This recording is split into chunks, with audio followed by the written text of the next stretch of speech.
Hey skiers, it's Bob with skiessentials.com. Welcome to our 2025 ski test. Got a new one from Black Crows, same name, new ski. This is the Corvus. It is considerably different than the outgoing model that it replaces and just kind of solidifies kind of what Black Crows is doing throughout its line. So now this is 110 millimeters underfoot. And then we have the Anima at 115, and the Anima has a little bit burlier of a build than this new Corvus, and then down to Atris at 105 below this.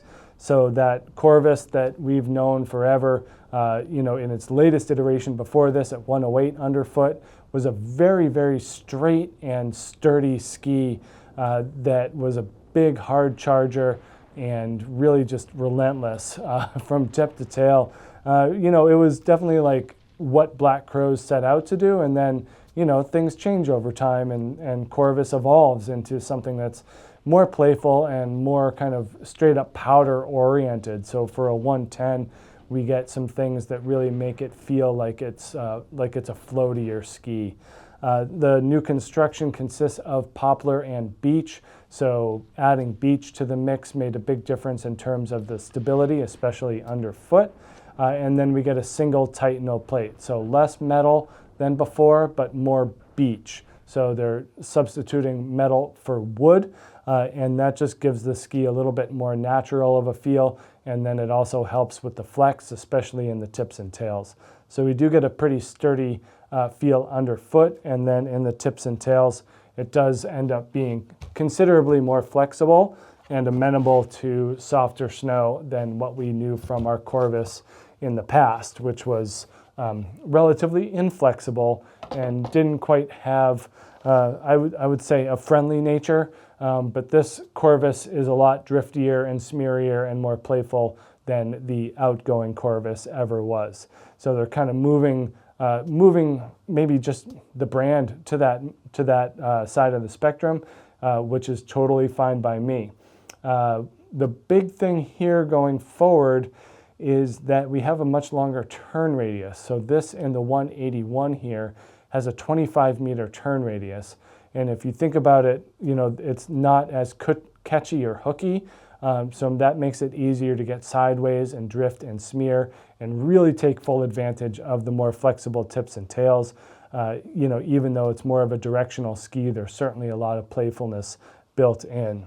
And then when we look at the profile here, it's pretty interesting to see just how much more rocker, especially in the tail, we're getting out of this Corvus.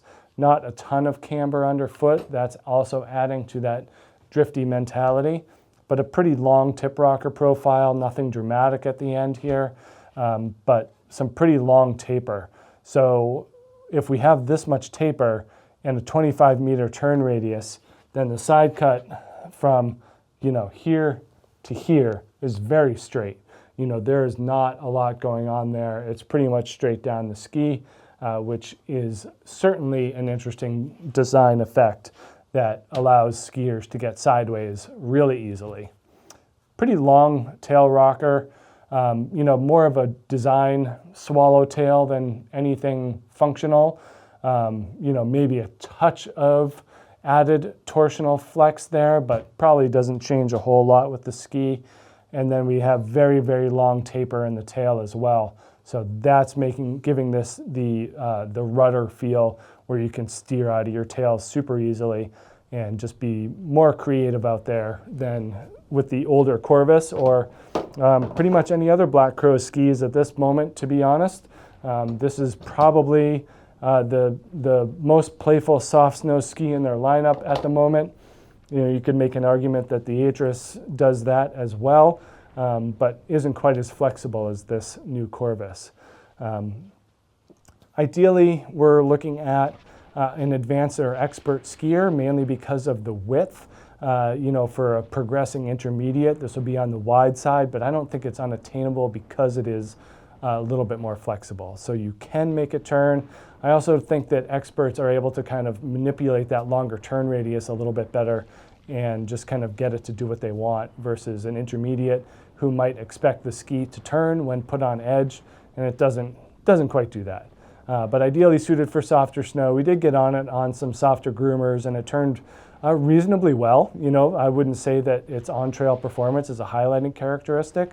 Certainly excels more in trees and deeper snow. It is more mobile than it used to be. So for our tighter trees here at Stowe, this new Corvus was a surprising performer.